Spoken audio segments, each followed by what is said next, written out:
In 1964, a company in the S&P 500 stock exchange could expect to stay there for an average of 33 years. By 2016, the average length of tenure had fallen by almost a third. The projection for 10 years on? Half that. The three most valuable companies of 2018 weren't even in 2008's top 10.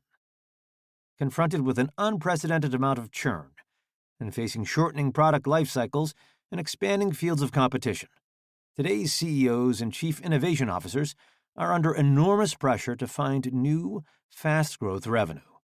Because the corporate growth toolkit hasn't changed much in the last century, they have had only two real options: improve on their company's existing capabilities or acquire another company's capabilities. Accordingly, in 2018 alone, S&P 500 companies invested a combined total of more than $1.3 trillion in research and development, capital expenditures, and mergers and acquisitions. Considering this figure is 13 times the record $100 billion the U.S. venture capital industry deployed in the same period, you'd think we'd all be doing at least twice as well. In fact, each dollar invested in corporate growth today returns 15% less revenue than it did 10 years ago. Mature companies are spending more to grow less. I believe mature companies are like tall trees. They grow until gravity constrains them. They may shoot up rapidly, generating tiers of new branches and reaching great heights, but eventually, new growth can no longer successfully compete for resources with older branches higher up the tree. Trees, however, don't only grow vertically.